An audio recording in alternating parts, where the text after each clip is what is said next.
굿모닝 충청 독자 여러분, 그리고 대전 시민을 비롯한 충청인 여러분 안녕하십니까? 저는 굿모닝 충청 편집국장을 맡고 있는 김갑수입니다. 저희 굿모닝 충청이 대전시의회 의원들에 대한 명쾌한 분석, 즉 대의명분 프로그램을 만들었습니다. 아시다시피 지방의원은 기초광역단체장 못지않게 지방자치의 핵심 역할을 하고 있음에도 그들의 활약상은 제대로 알려져 있지 않은 것이 사실입니다. 이에 굿모닝 충청은 대의명분을 통해서 대전시의회 의원들의 의정활동 성과와 앞으로의 계획, 그리고 예능감을 살펴봄으로써 145만 대전시민의 알 권리를 충족시켜 드리고자 합니다. 오늘은 대전시의회 행정자치위원회 소속이자 부의장이신 국민의힘 소속 조원희 의원님을 만나보겠습니다. 의원님 어서 오십시오. 네, 안녕하세요. 잘 지내시죠, 의원님? 예, 예. 제가 의원님에 대한 나름대로 조사를 좀 해봤습니다. 혹시 잘못된 거 있으면 제 설명 중에도 말씀 좀 해주시면 감사하겠습니다. 네. 굉장히 좀 화려한 프로필을 제가 접했는데요. 우선 학력을 먼저 말씀드리겠습니다. 서대전 고등학교를 나오셨고요. 한남대 영문학과 졸업하셨고 고려대학교 대학원 사회복지학 석사 학위를 받으셨고요. 그리고 대전대학교 대학원에서 사회복지학 박사 학위를 취득을 하셨습니다. 그리고 이상민 국회의원 보좌관을 지내셨어요. 그리고 실제 대전시의회에서도 부의장을 지내셨고요. 그리고 한남대학교 ROTC 총동문회장을 역임하셨습니다. 그리고 대전대학교 현재로서는 대전대학교 개건교수와 대전시 통합재정안전화 기금 심의위원, 그리고 대전시 문화예술위원회 위원, 대전시 원자력안전협의회 위원, 그리고 현재 제9대 대전시의회 전반기 부의장으로 활동을 하고 계시고요. 수상 경력도 좀 많으신데요. 우선 2017년 지방자치평가 의정대상 최우수상을 받으셨고요. 그리고 대전 지역 19개 시민단체가 활동하고 있는 대전 시민단체 네트워크에서 4번 우수위원상으로 선정이 됐습니다. 맞죠, 여기까지는? 예, 맞습니다. 굉장히 많은 활동하셨고 그 의정 활동 성과도 여러 가지가 있는데요.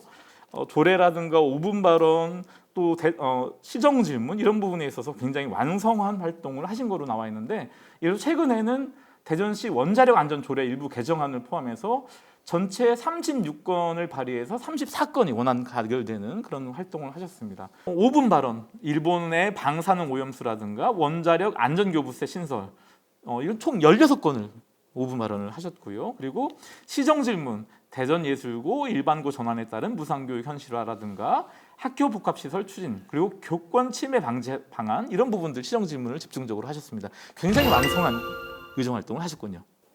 네. 근데 여기서 사실 이제 전국 최초 조례를 2건 가지고 있습니다. 말씀해 주시죠. 이게 이제 우리 지역, 이제 제 지역의 특성상 그럴 수도 있고요. 그 원자력 안전 조례가 전국 최초 조례입니다. 그렇군요. 그리고 사스가 유행했을 때, 사스죠. 그때 그 후에 조례가 당연히 있을 거라고 찾아보니까 그 시민 보건 안전 조례, 보건 안전 기본 수칙을 지킬 수 있는 그 조례가 없어서 감염병 관련된 조례인 거고. 그렇죠.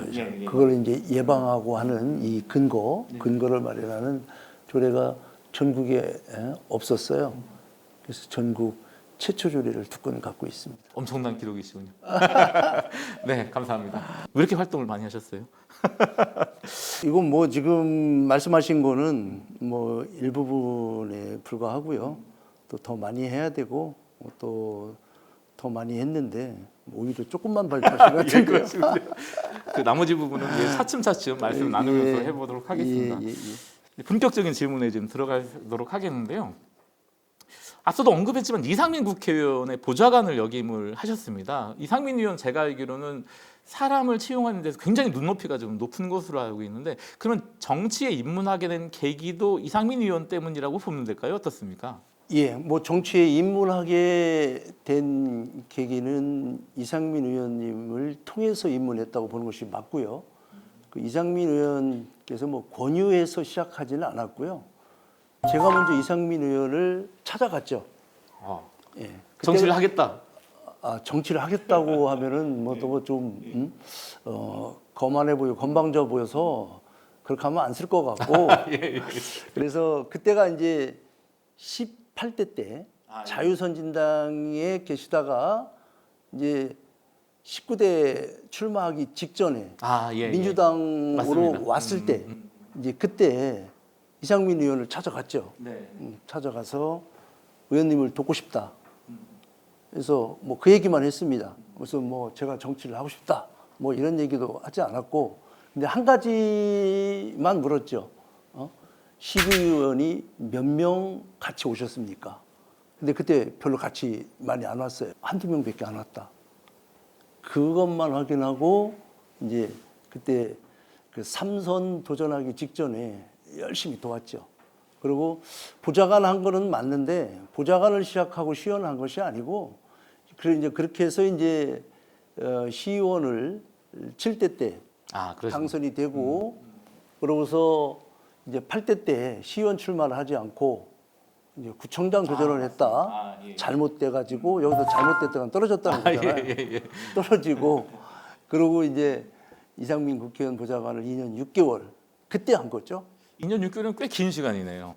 예, 그 지금 이상민 국회의원 역대 보좌관 많은 보좌관 중에서 기간으로 보면 두 번째 해당됩니다. 그게 2년 6개월이.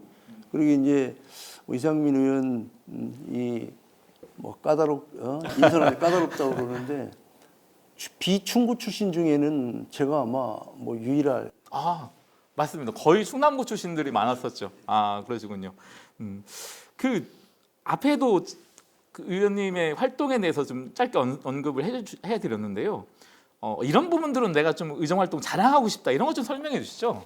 저는 이제 원래 관심 있던 분야는 이 자유민주주의, 시장경제 하에서 필연적으로 발생할 수밖에 없는 빈부의 격차, 이 빈부의 격차를 조금이라도 해소하는 부분, 그래서 이 부분을 재분배를 통해서 해소하는 부분에 이제 관심이 있었어요. 그래서 이제 자랑하고 싶은 건 지금도 가장 대표적으로 그러면 그런 일을 위해서 어떤 일을 했느냐 했을 때 생활임금제 조례를 꼽고 싶습니다. 지금은 생활임금제 조례를 뭐 각 기초단체들이라든지 많은 곳에서 이제 일반적으로 하고 있겠지만, 제가 이 생활임금 조례를 제정하려고 할 때만 하더라도 지금 그 성남시장, 지금 뭐 한참 주가를 올리고 계신 분, 이 성남시장 할 때 그때 이제 하고 몇 군데 뭐 하지 않았었어요. 근데 대전시에서 이걸 하자고 했을 때 그 집행부의 공직자분들이 굉장히 반대를 많이 했습니다. 좀 시기상조다. 그때 기억이 한 5억 정도 예산이 드는 건데, 그때도 5억이 굉장히 크다고 느껴졌는지 아직 좀 빠르다. 그런데도 밀어붙였죠. 그래서 토론회도 하고, 그 5분 발언도 하고, 또 담당 국장 과장도 불러서 설득도 하고, 뭐 조금 약간 협박도 하고, 뭐 해가지고 관철시켰죠. 그리고 이제 구대에 와서는 행정자치위원회 상임위 소속이었기 때문에 아무래도 행정자치위원회가 이제 예산실이라든지 기획조정실이라든지 뭐 이런 부서들이 포함된 상임위예요. 그 중에서 이제 보면 인구정책팀이 행정자치위원회 소속입니다. 근데 인구정책을 그 균형발전 담당관에서 이 관할을 하고 있어요. 그러니까 인구정책이 국가적으로도 뭐 굉장히 중요한 국가의 뭐 존폐, 존망을 결정할 수 있는 이런 아젠다임에도 불구하고 이 광역단체에서는 균형발전 차원에서 다루고 있다는 거예요. 그 인구정책팀의 인원이 팀장 포함해서 3명밖에 안 됩니다. 지속적으로 얘기를 했죠. 인구정책이 중요성, 뭐 이래서 지금 거의 2년 동안 했는데 인구정책 팀의 팀원 하나 늘리는 거, 그리고 이제 컨트롤 타워가 필요하다. 이거 인구정책이라는 것은 어느 뭐 한두 부서를 손봐가지고 될 문제가 아니지 않습니까? 뭐 복지부터 주택부터 일자리부터 모든 것이 다 포함되기 때문에 이걸 총괄할 수 있는 기획조정실장이 직접 하든 기획조정실장 산하에 뭐 TF팀을 만들든 무슨 기구를 만들어라 그랬는데 계속 공감을 하는데 아직까지 실천은 안 되고 있죠. 근데 2022년 통계에 합계 출산율이 전년 대비 유일하게 증가한 그 17개 특광역 시도 중에서 대전시가 유일했었습니다. 그렇죠. 네. 그래서 요거를 조금만 더 그래서 이렇게 우리가 다른 데서 하지 않는 것을 해서 한 번만 더 대전시가 합계 출산율이 전국 시도 중에서 유일하게 증가한 도시가 되면 대한민국 전체 시군구의 주목을 받을 것이다. 이런 얘기를 많이 했었고 또 두 번째 또 좀 관심을 가졌던 부분은 이제 도시 브랜드. 네, 네. 주머니 이제 이 도시국가, 국가보다도 도시가 국가를 대변하는 그런 시대지 않습니까? 그래서 대전에 이제 브랜드가 높아져야 되는데 최근 이 조사나 이 보도에 보면 대전시가 도시 브랜드 평판 3위에 랭크되기도 했어요. 그래서 저는 이제 이 의원을 하기 전에 밖에서 이렇게 보니까 더 잘 보이더라고요. 그때 그런 생각을 했어요.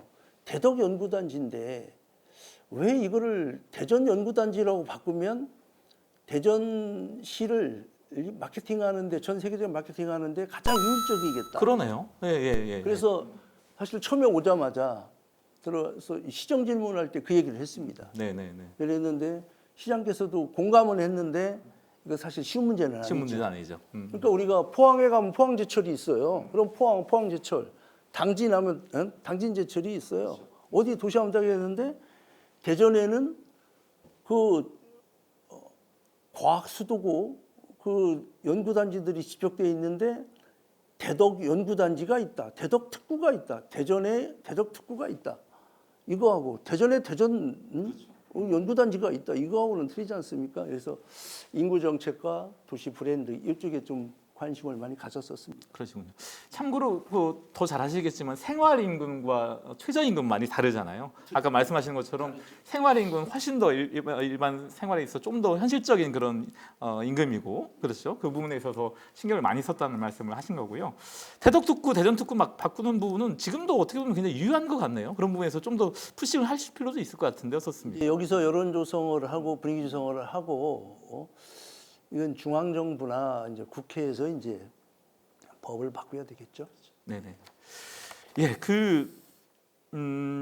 이 질문은 좀 어떻게 보면 좀 껄끄러운 질문일 수도 있을 것 같은데 어쨌든 제가 전에 우리 국민의힘 소속 시의원 한 분이 우리 부의장님을 말씀하신 걸 들었어요. 굉장히 정중하고 아주 높이 평가하는 것들인데 뭐냐면 상임위에서 만나서 우리 부의장님이 말씀하신 거 보면 정말 맞는 말씀이라서 그걸 방어를 하기가 어려웠다 이런 말씀을 하시는 분이 있었습니다. 근데 어쨌든 이제 여당 소송이 되셨는데 어떻게 보면 대전시 의원으로서 의정 활동하기엔 조금 더 위축되지 않았을까 싶은데 좀 그런 부분은 어떨까요? 여당 의원이 됐기 때문에. 네네네네. 이제 공수가 바뀌었으니까요. 네. 근데 물론 이제 그 장단점은 분명히 있고요. 물론 공수가 바뀐 것도 맞습니다. 처음에 이제 주민참여 예산제라든지 인권센터 문제라든지 사회적 자본센터 이런 거 가지고 강하게 좀 부딪혔었는데 근데 이제 또 지금은 여당 의원으로서 이 야당 의원은 정치적 행위를 할 수 있습니다. 뭐 소리 지를 수도 있고 언론 플레이를 할 수도 있고 뭐 여러 가지 행위를 할 수 있는데 사실은 그 실리적으로 보면 행위가 중요한 것은 아니고 뭐를 만들어내야 되잖아요. 지역을 위해서도 그렇고 뭐 그거는 여당 의원이 훨씬 더 그 실리적이고 현실적으로 뭐를 실행하고 집행하고 이루어내는 것은 여당 의원이 훨씬 더 수월할 수 있다. 그런 면에서는 또 장점이라고 생각을 합니다. 기본적인 스탠스에는 변함이 없잖아요. 대전 시민을 위한 의정 활동이니까요. 큰 틀에서는. 그렇죠. 네, 예. 그렇습니다. 제가 7대 의회 부의장을 지내셨고 9대 의회에서도 부의장을 지내셨는데 뭐 부의장 2번 하면 의장 되셔야 되는 거 아닌가 싶은데요. 어떨까요? 이제 후반기 원구성이 얼마 안 남아서요. 어떻게 보면 이제 국민의힘 소속이시기도 하고 재선이 제가 많지 않은 걸로 알고 있는데 의장 노림직한데 어떻습니까? 그런 제도를 하나 만들었으면 좋겠어요. 예. 부의장 2번 하면 의장 1번 해주는. 예. 이건 여담이고요. 네네. 아직은 지금 뭐 총선이 끝난 지가 며칠 안 됐고 이런 얘기할 타이밍은 아니라고 보여지고요. 그리고 이 문제는 그 22명의 시의원들이 결정할 문제이기 때문에 시의원들이 뭐 당신이 적임자다, 나가봐라, 나가달라 이러면 뭐 긍정적으로 생각해볼 문제고요. 시의원들이 아니라고 하면 나 혼자 내가 잘났고 내가 뭐 좀 나이가 더 있고 선수가 좀 있다고 해서 내가 뭐 나가겠다, 뭐 내가 하겠다, 뭐 이렇게 생각하지는 않습니다. 시의원들 뜻을 따라서 그때 가서 한번 판단하도록 하겠습니다. 여러분들은 지금 대전시의 부의장이신 조원희 의원님을 만나보고 계십니다. 굿모닝 충청 대의명분의 하이라이트를 할 수 있는 솔직 토크 시간을 갖도록 하겠습니다. 의원님 뽑기 잘하십니까? 뽑기 잘 못합니다. 예, 여기에 그 전혀 사전에 상의가 되지 않은 질문지, 비밀의 질문지가 있습니다. 여기서 하나씩 총 3개를 하나씩 차례로 저한테 뽑아주시고 제가 읽어드리면 부의장님께서 말씀해 주시면 됩니다. 먼저 하나 뽑아주시죠. 멀리 있는 게 좀 예, 약간 긴장되시죠? 예. 아, 이거 너무 어려운 질문인데 이거 어떻게 하죠? 자, 지금 당장 이 한마디로 상대방은 웃길 유머가 있다. 웃기고 있네. 평상시 유머 감각 좀 있으세요? 어떠세요? 저는 굉장히 있다고 하는데 다 듣는 사람들은 웃기는 웃는데 아재 개그라고 꼭 그러더라고요. 지금 아재 개그가 딱 생각나진 않으시죠? 지금요? 예. 좀 이따가 혹시 떠오르면 생각해 주시면 말씀해 주시면 되겠습니다. 예. 다음 질문 뽑으시겠습니다. 예, 예. 아, 이거 너무 자꾸 너무 편한 질문으로 가는데 이거는 패스하도록 하겠습니다. 이게 뭐냐면요, 까만권이라고 언론의 비판을 한번 넘어가 드린다는 건데 너무 이게 편하게 가시는 것 같아서 우리 시청자 여러분 양해해 주신다면 다른 질문 한번 더 가도록 하겠습니다. 너무 뽑기를 잘하시는 것 같은데요. 네, 감사합니다. 아, 이것도 어려운 얘기입니다. 이게 뭐 지금 이제 사퇴를 한 시점이니까 뭐 어떻게 보면 지금 대상이 아닐 수도 있는데 지금 당 지도부에게 혹시 이 말은 해두고 싶다. 뭐 이런 말씀 좀 있으실까요? 어려운 질문이죠. 뭐 어렵지는 않은데요. 네. 지금 이제 소속 자체가 신분 자체가 지방 정치를 하는 이제 네, 지방위원이기 때문에 이제 아무래도 뭐 이제 중앙 정치권에다 대고 이야기를 하는 것이 이제 그렇게 뭐 좀 적절하지는 않은 것 같은데요. 뭐 이번 선거를 보면서 그런 생각을 합니다. 뭐 군주 민수라는 사자성어도 생각이 나고요. 또 어쨌든 간에 그 주권자이면서 유권자 분들께서 뭐 그렇게 생각을 하시니까 뭐 겸허히 수용을 해야 될 것 같고요. 뭐 저희 당 입장에서는 또 제 자신부터 더 반성하고 더 성찰하고 더 노력해야 될 것 같다. 그래서 국민의 뜻을 정말 잘, 뭐 거기 보니까 2분 다 그러는데 2분 누구든지 간에 국민의 뜻을 잘 수용하고 국민을 편안하게 해줬으면 좋겠다. 이런 말씀 드리고 싶습니다. 어쨌든 짧지만 묵직한 한 말씀을 해주셨습니다. 제가 특별하게 질문지 하나를 더 뽑을 수 있는 기회를 드리겠습니다. 예, 하나 더 뽑아주시죠. 예. 아, 이거 자꾸 어려운 질문 나서 어떻게 하죠? 죄송합니다. 이거 뭐 제가 어떻게 할 수는 있는 건 아니니까요. 내일 당장 윤석열 대통령과 5분간 만난다면 어떤 말씀을 해주시겠습니까? 뭐 같은 맥락이긴 합니다만. 예. 저는 아무 얘기 안 하겠습니다. 왜냐하면 저 아니어도 수없이 많이 들었을 거고 네. 저도 이제 우리가 이제 통상 밖에서는 여담으로 우리가 저도 막 저 만나면 정치 얘기 많이 합니다. 그러면 제발 오늘만큼 공장 얘기 하지 말자 이런 얘기 하는데 아무 얘기도 하지 않고 5분 동안 저희 커피를 마시면서 눈빛과 마음으로 대화하고 싶습니다. 네. 충분히 어떤 마음인지 어떤 말씀인지 저도 좀 알 수 있을 것 같습니다. 네, 계속해서 질문을 이어가도록 하겠습니다. 좀 힘드셨죠? 솔직 토크. 예, 어쨌든 정치인이십니다. 그리고 앞서 말씀하셨다시피 유성구청장에도 도전을 하셨었고요. 그렇다면 뭐 또 다른 어떤 정치의 도전에 이런 부분에 있어서 고려를 하고 계신 것 같은데 계실 수 있을 것 같은데 어떻습니까, 의원님? 물론 뭐 이제 정치인으로서 목표도 있어야 되고 꿈도 있어야 된다고 생각하는데 그렇게 큰 꿈은 없습니다. 꿈도 없고 그리고 정치를 그렇게 오래 할 생각도 가지고 있지 않습니다. 단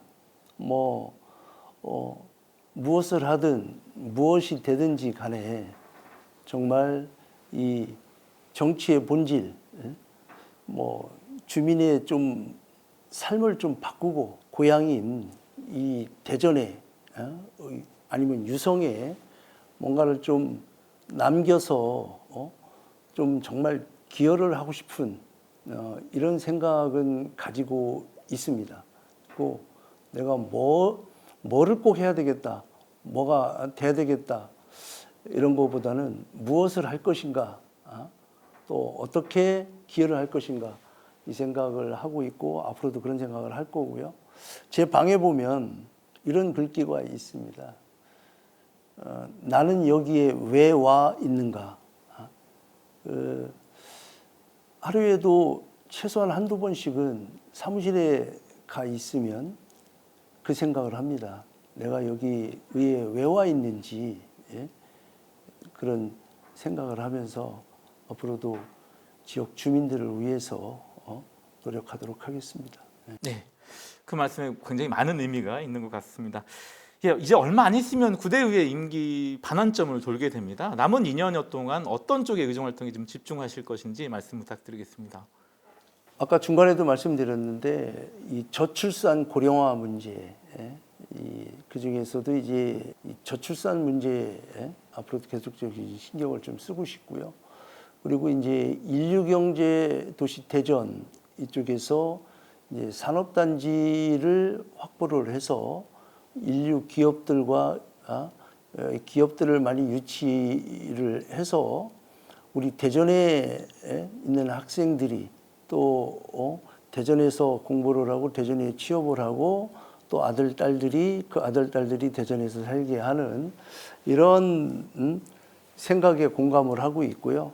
그런 차원에서 그 안산 국방청산산업단지라든지 일곱 지역의 산업정주시설과 15%의 매투시설에 최근에 머크사, 독일의 머크사 4,300억 투자를 또 대동금탄 지역을 산업단지화하고 거기서 문지 탐립지구 또 원촌도 하수처리장을 금고동으로 이전하고 거기에 바이오 클러스터 집적단지 이렇게 하면 그 연구단지를 중심으로 U자형을 그리게 돼요.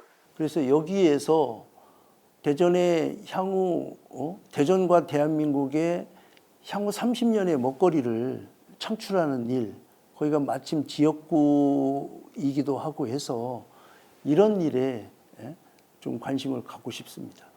네, 어느덧 마지막 질문을 좀 드려야 될 것 같습니다. 끝으로 대전 시민 그리고 지역 주민께 한 말씀 부탁드리겠습니다. 지방 정치를 하는 작은 정치를 하는 그 시의원으로서 특히 민생 정치, 생활 정치, 그 주민의 삶을 개선하는 일 이쪽에 더 신경 써서 의정 활동을 하도록 하겠습니다. 그리고 정말 그 의원의 3대 임무와 역할인 그 조례 제정이라든지 예산 심의하고 행정 사무감사 이런 본분에 충실하고 왜 여기 의회에 왔는지 대의 정치 하에서 주민들이 대신 보내준 뜻 잊지 않고 잘 주민들을 대변하고 주민 삶의 질이 조금이라도 개선될 수 있도록 노력하도록 하겠습니다. 네, 감사합니다. 네, 지금까지 대전시의회 부의장이신 조원희 의원님을 만나 뵈었습니다. 대전시 의원님들 중에서 가장 젠틀하고 또한 중량감 있는 것은 물론이고 145만 대전 시민의 삶을 가장 살뜰하게 챙기시는 분 아닌가 싶습니다. 앞으로의 활동도 기대해 보겠습니다. 오늘의 대의 명분 이것으로 마치겠습니다. 감사합니다.